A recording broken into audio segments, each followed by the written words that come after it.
Hello friends मो लुना आपको स्वागत करुच्ची आपण प्रिय चैनल लुना क्रिएटिविटी को। फ्रेंड्स आपण तो गुड न्यूज अलरेडी जानी सारी कि 29 जून 2020 जोटा आसी कि इंडिया गवर्नमेंट बर्तमान 58 चाइनीज ऐप विथ टिकटॉक माने 59 चाइनीज ऐप को इंडिया बैन कर देछि। ता मधुर आपण माने जानिथिबे कि जो ट्रेंडिंग थिला कि यूट्यूब वर्सेस टिकटॉक एवं बड़ बड़ यूट्यूब मान वीडियो डिलीट हो जाता यूट्यूब तरफ। तो बर्तमान यार परिसमाप्ति घटी और फाइनाली गवर्नमेंट टिकटॉक को बैन कर सहित 58 चाइनीज ऐप बैन कर देछि।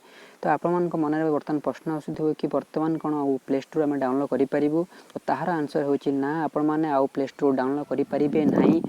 तो आपण रिक्वेस्ट करुच्ची कि आप बॉयकॉट करूँ चाइनीज ऐप टिकटॉक को बिकज आपण डाटा लीक हो जावर बहुत संभावना अच्छी। तो आपण मानक जाना थे कि इंडिया चाइना जो युद्ध परिस्थिति होती तो तार मध्य किसी भी हो जाई पारे और चाइना मध्य धमक देछि कि साइबर अटैक करिवो इंडिया ऊपर। तो आपण माने आपन जो प्राइवेसी अच्छी तो प्राइवेसी को टे मेंटेन करंतु एवं दया करी आपण माने टिकटॉक यूज करंतु नाही। एवं ताहार मध्य विकल्प आपण माने बहुत सारा प्लेटफॉर्म करि पिबे जेमिति कि यूट्यूब बर्तमान गोटे ट्रेंडिंग प्लेटफॉर्म जोठी कि आपण जदि टैलेंट अच्छी सत्य तो आपण माने देखै पारिबे एवं यूट्यूब मध्य आपण टैलेंट देखा सहित आपंकर गोटे नेम फ्रेम हो पार।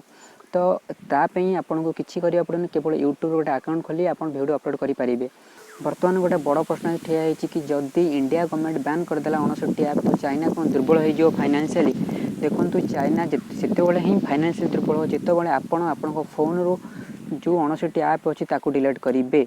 तो जो 59 ऐप डिलीट करने आपन को गोटे एप्लिकेशन विषय कहबी जो थी कि आप मात्र गोटाए क्लिक आप जानीपर कि आपन फोन में केतोटी चाइनीज ऐप अच्छी और आप अति सहजे डिलीट करेंगे। यह कहबार मुख्य कारण हो कि आपण मैंने तो जानी कि बर्तमान टिकटॉक मिलबनी प्ले स्टोर बट आपड़ जदि न चाहिए केवल गवर्नमेंट चाहिए ये जो ऐप गुड़ को बैन कर आपड़ जदि सत्य देशभक्ति चाहते आप देश पे किसी करने चाहते आपन को आपन फोन रो जो चाइनीज ऐप अच्छे अनइंस्टॉल प्रथम करने को पड़ो।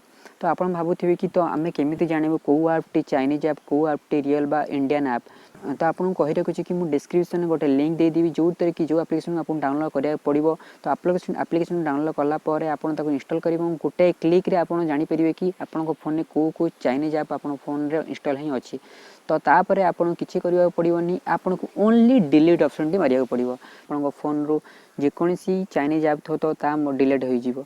तो इतनी आपन कम ही करने पड़ो। तो आप जानी कि इंडिया चाइना कि बर्तमान युद्ध परिस्थिति ठिया होती। तो तार भितर आपन जब ये छोटिया कामटा कर दिखाँ चाइना फाइनान्शियली वीक हो जवार बहुत संभावना अच्छी।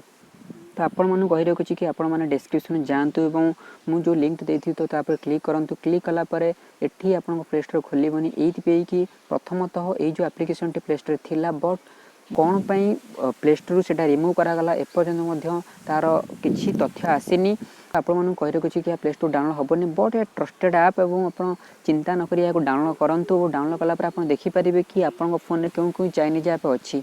तो यही था छोट वीडियोटे अपडेट आपको जनवाई। तो आप अपडेट जापारे कि किभली भाव में आप फोन चाइनीज ऐप को अनइंस्टॉल करेंगे। और तो जानते कि बर्तमान टिकटॉक ऑलरेडी बैन हो सारी जदि कौन सी ऐप आप फोन में रही जाए चाइनीज ऐप तो ये जो ऐप टी आपको कहली तो ये ऐप माध्यम आप फ्रेंड्स शेष में ये कहबी कि आपको जब वीडियो भल लगे तो लाइक करूँ वीडियो यदि भल लगुनि तो डिसलाइक करूँ। बट आपण मानक गोटे अनुरोध कि छोटिया अनुरोध कि आपण मैंने वीडियो को अति मात्रा शेयर करूँ जहाँफल आपड़ तो आपन फोन रू चाइनीज ऐप को अनइंस्टॉल करेंगे ताद्वारा आपंकर जो फैमिली अच्छा से यही वीडियो मध्यम से एप्लिकेशन डाउनलोड करके चाइनीज ऐप को अनइंस्टॉल करेंगे जहाँद्वारा आम देशर उन्नति हो पार।